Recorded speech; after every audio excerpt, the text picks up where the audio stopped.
বিভিন্নভাবে অলৌকিক অনেকগুলো ঘটনা আল্লাহ তাআলার পক্ষ থেকে ঘটে যায়। সুবহানাল্লাহ বলেন। কাবাগর চত্বরে আব্দুল মুত্তালিবের নেতৃত্বে অসংখ্য মূর্তি রয়েছে। ব্যাখ্যার মধ্যে 360টা মূর্তির কথা বলা। এই 360টা মূর্তি আমার নবীর আগমনের সাথে সাথে সবাই সিজদায় পড়ে যায়। সুবহানাল্লাহ বলেন। অথচ মূর্তির কোনো রূহ নাই, মূর্তির কোনো শক্তি নাই। আল্লাহ রাব্বুল আলামিনের কুদরতে আমার নবীর আগমনের বরকতে ওই মূর্তিগুলোকে সিজদা করার মতো শক্তি দান করেন। দ্বিতীয় নম্বর, আমার নবীর আগমনের সময় আল্লাহ রাব্বুল আলামিনের পক্ষ থেকে যখন পারস্যবাসী একটা গোত্র ছিল, তারা একাধারে 1000 বছর পর্যন্ত অগ্নিকুণ্ড জ্বলে রেখেছে। অগ্নিকুণ্ডকে 1 মিনিটের জন্য কখনো বন্ধ করে নাই। আমার নবীর আগমনের সাথে সাথে ওই বিরাট অগ্নিকুণ্ড সাথে সাথে নিভে জ্বলে পড়ে সব শেষ হয়ে যায়। সুবহানাল্লাহ বলেন। যেখানে তারা মুক্তি পূজকদেরকে, যারা মুক্তি পূজাকে গ্রহণ করবে না এমন ব্যক্তিদেরকে ওই অগ্নিকুণ্ডের মধ্যে আঘাত দেয়, কষ্ট দিয়ে জ্বালিয়ে পুড়িয়ে শেষ করে দেয়। নাউজুবিল্লাহ। আমার নবীর আগমনের বরকতে আল্লাহ রাব্বুল আলামিন ওই অগ্নিকুণ্ডকে জ্বলে পুড়ে আগুনকে একেবারে চিরতরে খতম করে দেয়। সুবহানাল্লাহ। আরববাসীর সম্প্রদায়ের নির্ধারিত নিয়ম অনুযায়ী তাদের নিয়ম ছিল, সন্তান যখন জমিনের মধ্যে ভূমিষ্ঠ হয় তখন আপন মা সন্তানকে বেশি দিন দুধ খাওয়ায় না। দাত্রী মায়ের ব্যবস্থা করা হয়। কি মায়ের? দাত্রী মায়ের ব্যবস্থা করা হয়। আমার নবীর আগমনের কথা যখন আবু লাহাবের কাছে খবরের সংবাদ চলে যায়, আবু লাহাব সাথে সাথে তার যেই দাত্রী ছিল, দাসী ছিল, ওই দাসীকে আজাদ করে দেয়। আজাদ করার পরে দাসী খুশি হইয়া আমিনার কাছে আসছে তার সন্তানকে দেখার জন্য। সুবহানাল্লাহ বলেন। আসার পরে এই সন্তানকে স্তন পান করালেন। কিছুদিন পরে ওই দাসীর ইন্তেকাল হয়। কিন্তু মুফাসসিরিনে কেরাম ব্যাখ্যা তিনটা। প্রথমত হচ্ছে মিলাদুন নবী। প্রথমটার নাম কি? মিলাদুন নবী। অর্থ হলো নবীর জন্ম। নবীর কি? জন্ম। তারপর দ্বিতীয় অধ্যায় হলো সিরাতুন নবী। দ্বিতীয় অধ্যায়ের নাম কি? সিরাতুন নবী। নবীর জীবনের ইতিহাস। নবীর জীবনের ইতিহাস। তৃতীয় নম্বর অধ্যায়ের নাম হলো ওয়াফাতুন নবী। তৃতীয় অধ্যায়ের নাম কি? ওয়াফাতুন নবী। নবীর ওয়াফাত, নবীর ইন্তেকাল, নবীর বিদায়। তাহলে আমার নবীর আগমন থেকে শুরু করে মৃত্যু পর্যন্ত আমরা 3টা অধ্যায় পাই। প্রথম অধ্যায়ের নাম মিলাদুন নবী, দ্বিতীয় অধ্যায়ের নাম সিরাতুন নবী, তৃতীয় অধ্যায়ের নাম ওয়াফাতুন নবী। এই 3টা অধ্যায়ের মধ্যে প্রথম যে অধ্যায়টা রয়েছে মিলাদুন নবী। কয়দিনে আমার নবী জন্ম নিয়েছেন? আমার নবী দুনিয়াতে আগমন করতে কয়দিন লাগছে? একটা দিন লাগছে। যেই দিনে আল্লাহ তাআলা সৃষ্টি পাঠাইলেন ওই দিনটাই আমার নবীর মিলাদ। সুবহানাল্লাহ বলেন। ওই দিনটাই আমার নবীর কি? মিলাদ। এর আগে ছিলেন গর্ভের মধ্যে। আম্মা জান মা আমেনা রাদিয়াল্লাহু তাআলা আনহার গর্ভের মধ্যে ছিলেন। যেদিন জমিনের মধ্যে আগমন করেছেন ওই দিনটা ছিল একদিন। কয়দিন? একদিন। মাঝখানে 63 বছরের জিন্দেগি পার করে আমার নবীর ইন্তেকাল হয়েছেন কয়দিনে? একদিনে। কয়দিনে? একদিনে। ওই দিনটাও ছিল 12 রবিউল আউয়াল। ওই দিনটাও ছিল সোমবার। ওই দিনটাও ছিল কি? সোমবার। তাহলে আমার নবীর আগমনের দিন সোমবার এবং বিদায়ের দিন সোমবার। আগমনের মাস রবিউল, বিদায়ের মাস রবিউল আউয়াল। সুবহানাল্লাহ। তাহলে আমরা যে প্রথম 3টা অধ্যায় পেয়েছি, প্রথম অধ্যায় রবিউল মিলাদুন নবী, এটা একদিন। এটা হলো জানার বিষয়। এখানে জানার বিষয় রয়েছে, অনেক কিছু রয়েছে, ইতিহাস রয়েছে, অলৌকিক ঘটনা রয়েছে, কিন্তু মানার কোনো বিষয় নাই। মানার কোনো কি নাই? বিষয় নাই। আর সিরাতুন নবী এটা জানারও বিষয়, মানারও বিষয়। সুবহানাল্লাহ। সিরাতুন নবী জানারও বিষয়, মানারও বিষয়। আর মিলাদুন নবী জানার বিষয়, মানার কোনো বিষয় নয়। ওয়াফাতুন নবী জানার বিষয়, মানার কোনো বিষয় নাই।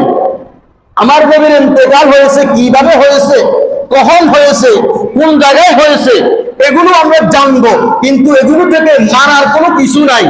কারণ 63 বছর জিন্দেগির মধ্যে আমার নবী ইসলামকে একটা মডেলিং করে আল্লাহ তাআলার পক্ষ থেকে ইসলামের পূর্ণাঙ্গ পূরণ শেষ করার পরে তিনি ঘোষণা করেছেন, আল ইয়াউমা আকমালতু লাকুম দীনাকুম ওয়া আতমামতু আলাইকুম নি'মাতি ওয়া রাদিতু লাকুমুল ইসলাম দীনা। সুবহানাল্লাহ বলেন।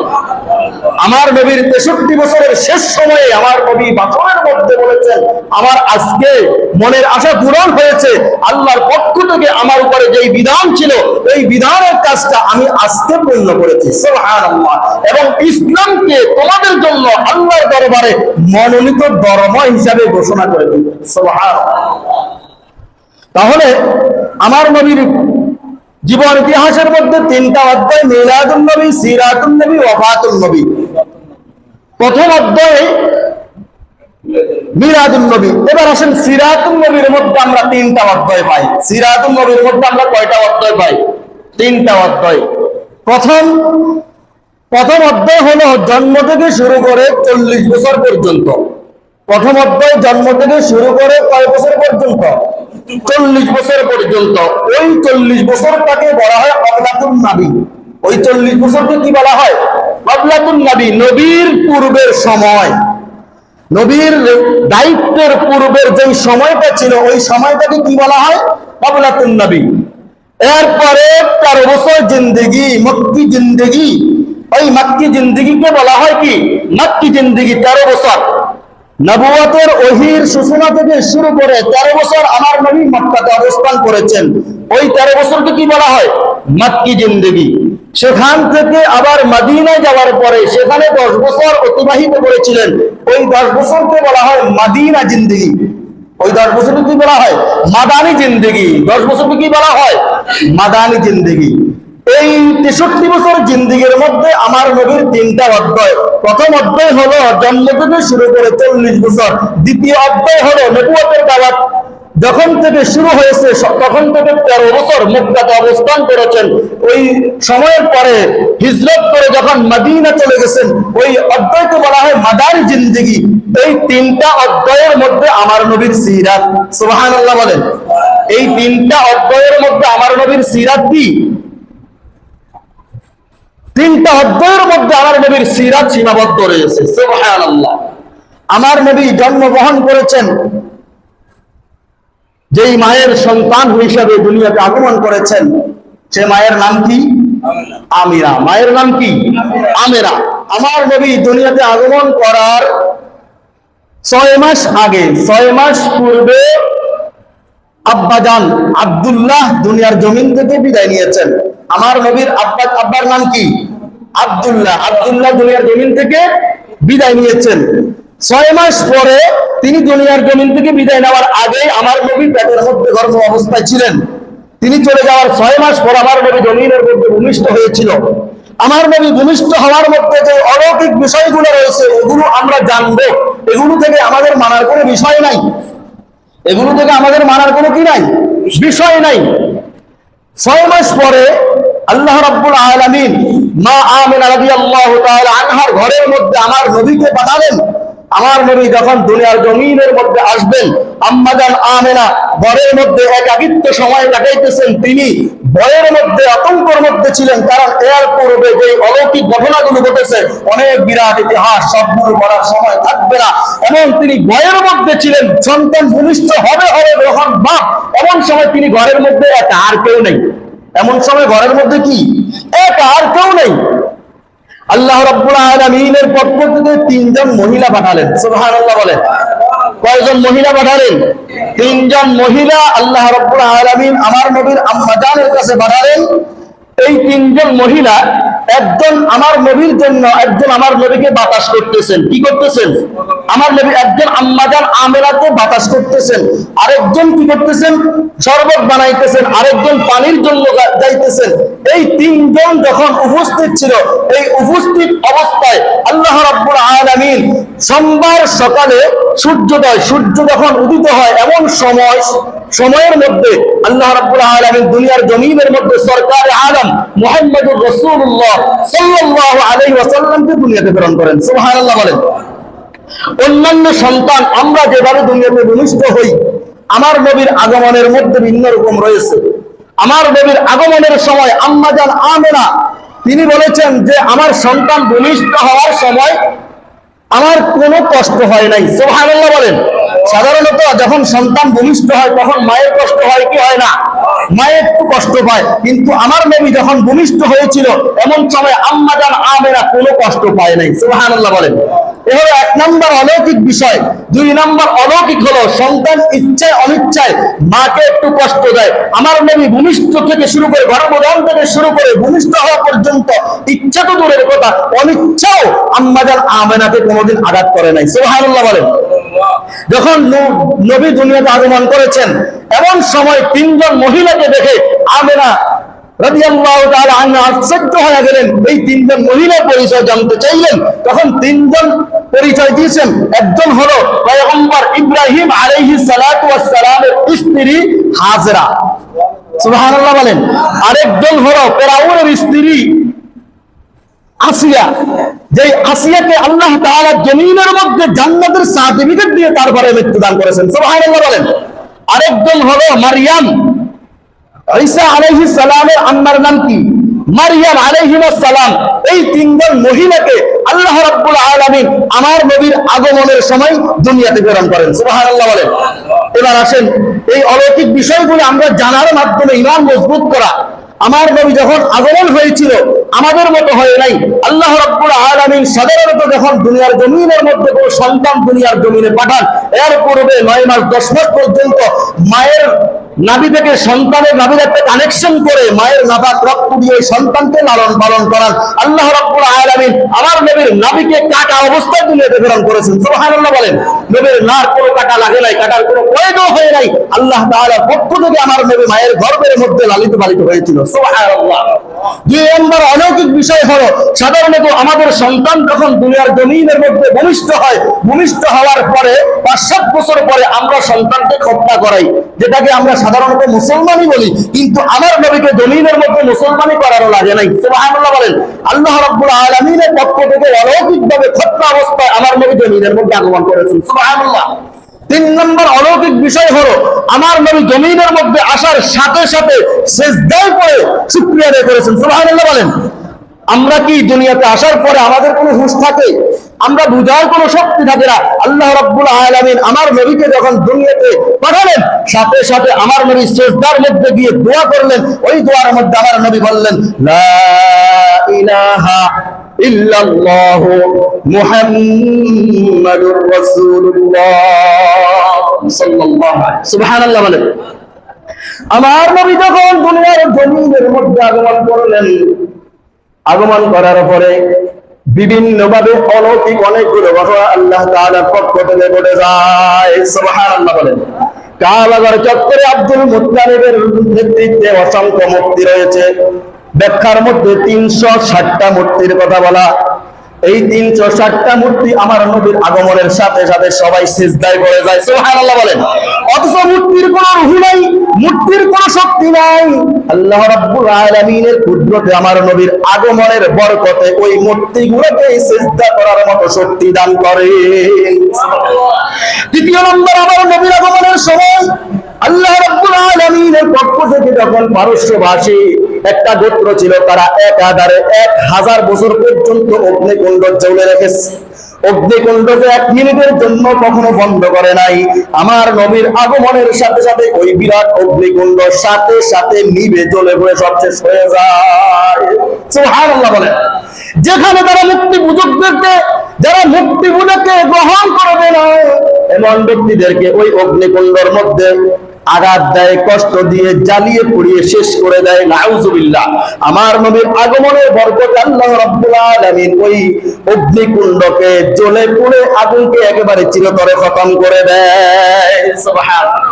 আরববাসীর সম্প্রদায়ের নির্ধারিত নিয়ম অনুযায়ী তাদের নিয়ম ছিল সন্তান যখন জমিনের মধ্যে ভূমিষ্ঠ হয় তখন আপন মা সন্তানকে বেশি দিন দুধ খাওয়ায় না, দাত্রী মায়ের ব্যবস্থা করা হয়। কি মায়ের? যাত্রী মায়ের ব্যবস্থা করা হয়। আমার নবীর আগমনের কথা যখন আবু লাহাবের কাছে খবরের সংবাদ চলে যায়, আবু লাহাব সাথে সাথে তার যেই যাত্রী ছিল, দাসী ছিল, ওই দাসীকে আজাদ করে দেয়। আজাদ করার পরে দাসী খুশি হইয়া আমিনার কাছে আসছে তার সন্তানকে দেখার জন্য। সুবহানাল্লাহ বলেন। আসার পরে এই সন্তানকে স্তন পান করালেন। কিছুদিন পরে ওই দাসীর ইন্তেকাল হয়। কিন্তু মুফাসসিরিনে কেরাম ব্যাখ্যার মধ্যে বলেন ওই দাসী অমুসলিম ছিলেন। আল্লাহ ইচ্ছা করলে মাফ করতে পারেন, আবার ইচ্ছা করলেও ক্ষমা নাও করতে পারেন, সেটা আল্লাহ তাআলার কুদরতি নমুনা হবে। এরপরে রাত্রিমা তালাশ করতে করতে সেই আরবের জমিনের মধ্যে মক্কা থেকে তায়েফের জমিন, সেখানে গিয়ে হালিমাতুস সাদিয়া রাদিয়াল্লাহু তাআলা আনহার কাছে আমার নবীকে দিলেন লালন পালন করার জন্য। সুবহানাল্লাহ বলেন। হালিমাতুস সাদিয়া আমার নবীকে লালন পালন করেন। আমার নবী হালিমাতুস সাদিয়ার স্তন পান করতেছেন। তার একটা সন্তান ছিল দুধ ভাই, একটা আপন সন্তান ছিল, আরেকটা সন্তান হলো আমার নবী। মাঝে মাঝে আমার নবী ক্ষুধার যন্ত্রণায় কাতর হয়ে যায়। একটা স্তন যখন শেষ হয়ে যায়, আর একটা স্তনের মধ্যে চেষ্টা করে খাওয়ানোর জন্য, আমার নবী আরেকটা স্তন পান করান না। সেখান থেকেই ছোটবেলা থেকে আমার নবী ইনসাফ কায়েম করলেন। আমার নবী তখন চিন্তা করলেন, আমি যদি এই স্তন থেকে দুধ পান করি তাহলে আমার ভাই কি খাবে? সুবহানাল্লাহ বলেন। ভাইয়ের জন্য আমার স্তনটা রেখে দেন। সেই ছোটবেলা থেকে আল্লাহ রাব্বুল আলামিনের পক্ষ থেকে হালিমাতুস সাদিয়ার লালন পালনের মাধ্যমে যখন আমার নবী 4 বছর বয়স অতিবাহিত হয়ে যায়, এবার সময় মতো যখন মা আমেনার কাছে তাবদ্ধ করলেন, মা আমেনার কাছে আসার পর আমার নবীর যখন হুঁশ আসলো, বয়স আসলো, এর মাঝে একটা সময় ছিল আল্লাহ রাব্বুল আলামিনের পক্ষ থেকে আমার নবীর দেহ থেকে আমার নবীর কলবকে কলগাধার করালেন আল্লাহ রাব্বুল আলামিনের পক্ষ থেকে, যাতে করে দুনিয়ার জমিনের মধ্যে মানুষ যেইভাবে যেই কোনো ধরনের অন্যায়ের মধ্যে পড়ে, এই কোন ধরনের অন্যায়ের মধ্যে আমার নবী যেন কোনোদিন পড়তে না পারে। এজন্য প্রথম অবস্থা আমার নবীর কলবকে কলগাধার করে দেন। সুবহানাল্লাহ। মা আমেনার কাছে যখন আমার নবী আসলেন, আসার পর আমার নবীর বয়স 5 বছর হয়। নবী আম্মা জান আমাকে ডাক দিয়ে বলে, ও আম্মা জান, সবাই দেখতেছি তাদের সন্তানকে লালন পালন করে, সন্তানরা বাবাকে বাবা বলে ডাক দেয়, আমার বাবা কোথায়? আমি কি আমার বাবাকে ডাকতে পারবো না? আমেনা ছোট সন্তানকে সান্ত্বনা দেওয়ার জন্য বিভিন্ন ধরনের কথা বলতেছে। এক এক সময় এক একটা কথা বলে, এক এক সময় বলে তোমার আব্বা জান কোন দেশের মধ্যে ব্যবসার জন্য গেছে।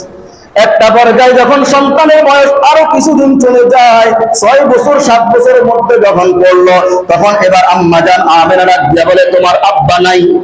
ইন্না লিল্লাহ বলে, তোমার আব্বা তোমার জন্মের তুই দুনিয়াতে ভূমিষ্ঠ হওয়ার 6 মাস পূর্বে ইন্তেকাল করেছেন। এই কথা শুনে আমার নবী ছোটবেলা চোখের পানি ছেড়ে কান্দার বলে, হে আম্মা জান, আমার আব্বাকে তো দেখবো না, কিন্তু আব্বাকে কোথায় রাখা হয়েছে আমাকে একটু দেখান, আমি আমার মনকে একটু সান্ত্বনা দেই। কারণ শত শত সন্তানরা, আরবের জমিনের মধ্যে সন্তানরা বাবা সন্তানদেরকে কোলে করে লালন পালন করে, মাঠে খেলাধুলা করার জন্য নেয়, কিন্তু আমার বাবা না থাকার কারণে আমাকে কে নিবে? অতএব আমার আব্বা জানের কবরটা আমাকে একটু দেখেন, আমি একটু অন্তরের মধ্যে কি দিব? সান্ত্বনা দিব। সেখানে নিয়ে গেলেন আমেনা আব্দুল মুত্তালিবের কাছ থেকে দাসীকে সাথে নিয়ে আমেনা আব্দুল্লাহর কবরের পাশে আমার নবীকে নিয়ে রওনা করলেন।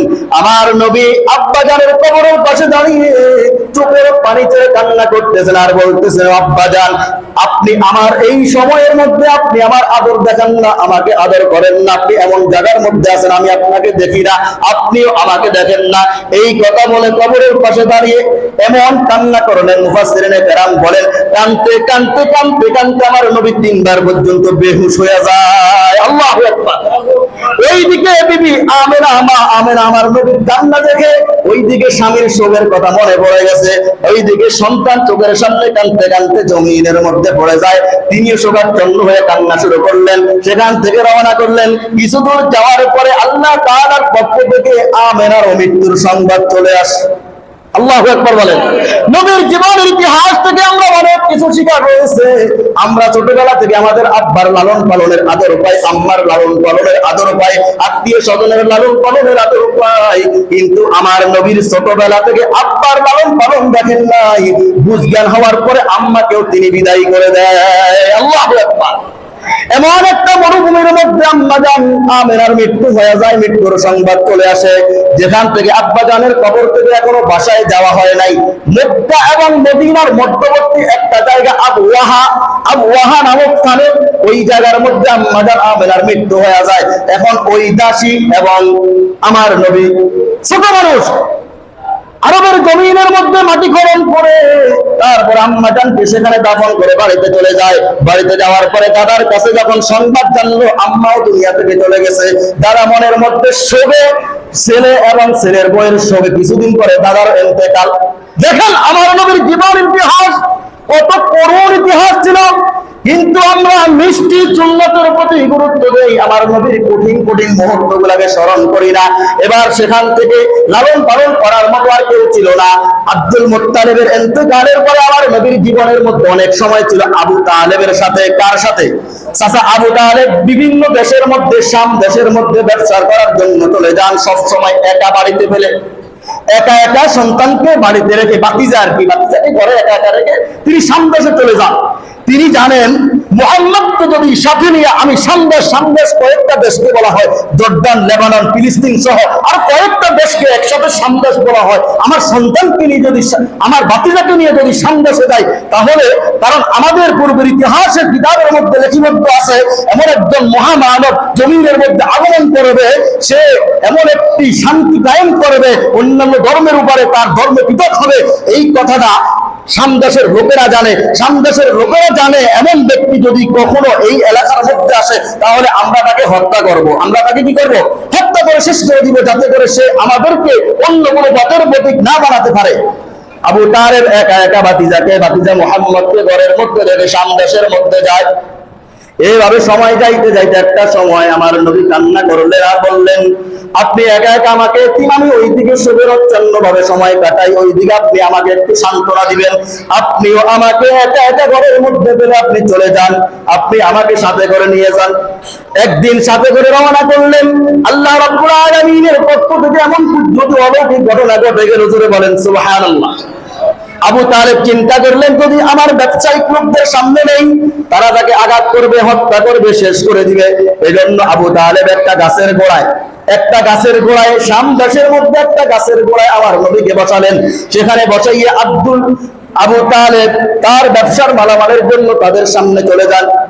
তারা কি ব্যবসার মালামাল দিবে, ব্যবসার মালামালের হিসাব নিকাশ কি করবে, তারা সবাই একসাথ হয়ে গেছে। শাম দেশের সবাই একসাথ হইয়া, দলবদ্ধ হইয়া সবাই অমুক সময়ের দিকে, গাছের দিকে তাকাই। সুবহানাল্লাহ বলেন। এখন আবু তালেব যখন তাদের সামনে গেলেন, যাওয়ার পরে দেখলেন তারা তাদের কাজের মধ্যে নাই, তারা সবাই দলবদ্ধ হইয়া অমুক গাছের দিকে তাকাই রয়েছে। জিজ্ঞাসা করা হলো, ঘটনা কি? তখন বলেছে, আমরা দেখেছি তুমি যখন ওই গাছের গোড়া থেকে আসতেছ, আকাশের যত মেঘের চন্দ্র রয়েছে, সকল মেঘের খণ্ডগুলা ওই গাছের মধ্যে এনে ছায়া দিতেছে। সুবহানাল্লাহ বলে। এবং কি আমাদের ঘ্রাণের মধ্যে, আমাদের নাকের মধ্যে এমন একটা ঘ্রাণ আসতেছে, যে ঘ্রাণের কথা আমাদের কিতাবের মধ্যে আমরা পেয়েছিলাম, মুহাম্মদ যখন এই সামদেশের মধ্যে আসবে, তখন পুরা সামদেশের চতুর্দিকে ঘ্রাণে আলোকিত হয়ে যাবে। সুবহানাল্লাহ। এবার তারা এক পর্যায়ে তাদের পূর্বের চুক্তি অনুযায়ী হত্যার জন্য হিম্মত করলেন। হত্যা করতে কিন্তু পারেন নাই। হত্যা করতে পেরেছেন? যাই হোক, আমার নবীর 63 বছর জিন্দেগীর মধ্যে আমার নবী কি আদর্শ দেখিয়ে গেছেন, এটা হলো মূল বিষয়। আমার নবীর মিলাদুন নবী নিয়ে আমরা মানব এমন কোনো বিষয় নাই। আল্লাহ রাব্বুল আলামিন কুরআনুল কারীমের মধ্যে বলেন, লাকাদ কানা লাকুম ফি রাসূলিল্লাহি উসওয়াতুন হাসানা লিমান কানা ইয়ারজুল্লাহ ওয়াল ইয়াউমাল আখির ওয়া যাকারাল্লাহা কাসীরা। আল্লাহু আকবার বলেন। আল্লাহ রাব্বুল আলামিন জানান, তোমাদের জন্য রাসূল সাল্লাল্লাহু আলাইহি ওয়াসাল্লামের মধ্যে রয়েছে উত্তম আদর্শ। সুবহানাল্লাহ বলেন। তাহলে আমার রাসূল আমাদেরকে সর্বোচ্চ উত্তম আদর্শ দেখিয়ে গেছেন। এটা কথা বলেছেন কে? আল্লাহ রাব্বুল আলামিন বলেছেন, লিমান কানা ইয়ারজুল্লাহ। এই আদর্শ কারা গ্রহণ করবে, এই আদর্শ কারা লালন পালন করতে পারবে? আল্লাহ রাব্বুল আলামিন জানায় দেন, এক নাম্বার যারা আল্লাহকে পাইতে চায়। সুবহানাল্লাহ বলেন।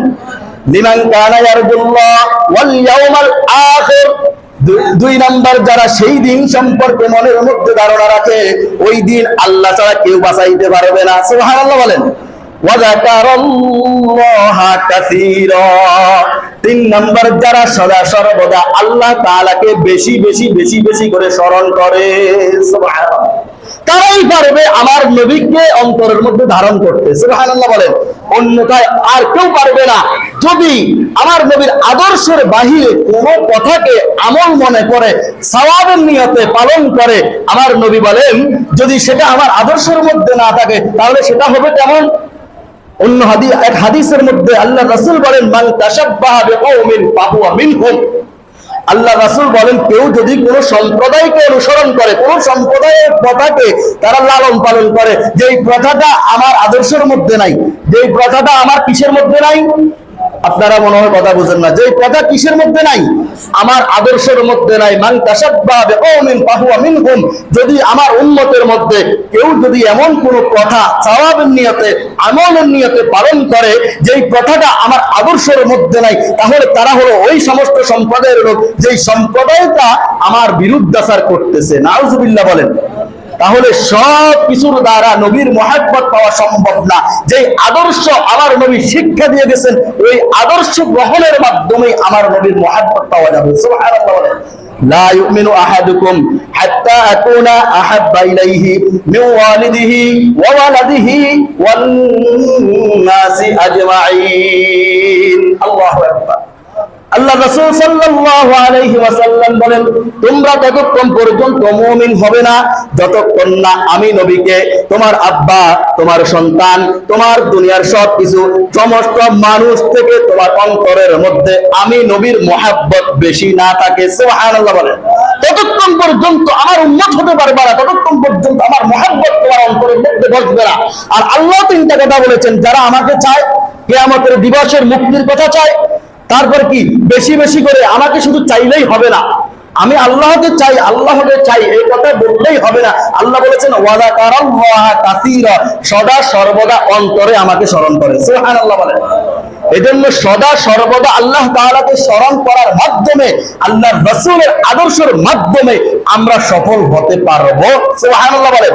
এছাড়া অন্য কোনো কথা অবলম্বন করে আমরা সফল হতে পারবো না। যেই আদর্শ, যেই বিষয়ের সাথে, যেই কথার সাথে আমার নবীর আদর্শের কোনো সম্পর্ক নাই, ওই কথাকে যদি আমরা সওয়াবের নিয়তে পালন করি, তাহলে হাদিসের মধ্যে আল্লাহ রাসূল যেইভাবে বলেছেন তারা আমার বিরুদ্ধাচার করতেছে, অমুক সম্প্রদায়, যেই সম্প্রদায় আমার বিরুদ্ধে সর্বদা সময় কাটায়, তাদেরকে তারা অনুসরণ করার মাধ্যমে তারা আমাকে মহব্বত দেখায় না, বরং তাদেরকে মহব্বত দেখায়, নাউজুবিল্লাহ বলেন। আর আমাকে মহব্বত তারাই করে যারা কি করে, মান আহাব্বা সুন্নতি ফাকাদ আহাব্বানি ওয়া মান আহাব্বানি কানা মাই ফিল জান্নাহ, সুবহানাল্লাহ বলেন।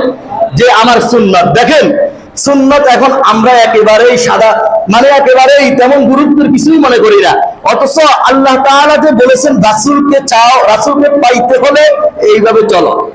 আবার রাসূল বলেছেন আমাকে পাইতে হলে আগে মুহাব্বতের গড়ন অন্তরে বসাও।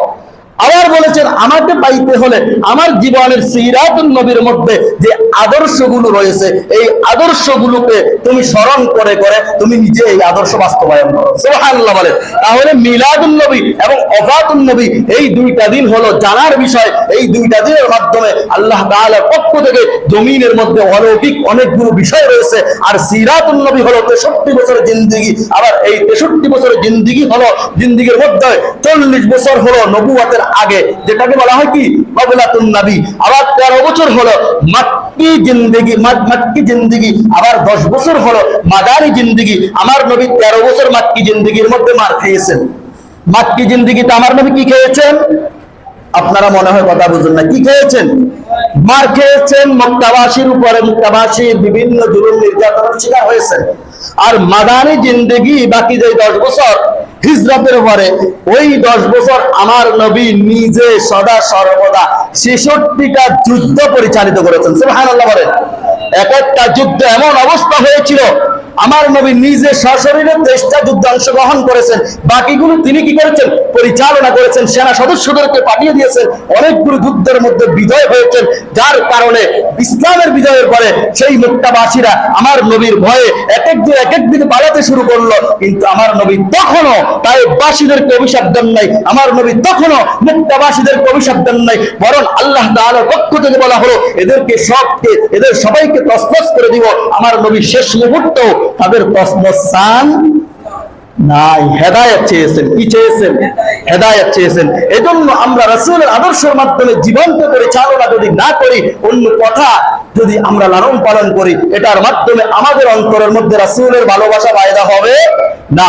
আমরা যেন আল্লাহ এবং আল্লাহর রাসূলকে জীবনের থেকে বেশি মহব্বত করে আল্লাহর রাসূলের সিরাতুন নবীর যে অধ্যয়নগুলো রয়েছে, নবুর জন্মের পর থেকে 40 বছর পর্যন্ত নবুয়তের পূর্বের কবলান নবী, তারপরে মাক্কি জিন্দেগির 13 বছর, তারপরে মাদানী জিন্দেগির 10 বছর, এই ইতিহাসগুলো থেকে আমার নবী যে আদর্শগুলো আমাদেরকে শিখিয়ে গেছেন, দেখিয়ে গেছেন, বলতে পারবেন আমরা তো সব আদর্শের কথা জানি না, এই যে উলামায়ে কেরাম বিভিন্ন আলোচনার মাধ্যমে আমাদেরকে আস্তে আস্তে এক একটা শোনাচ্ছেন, এগুলোই হলো আমার নবীর সিরাত।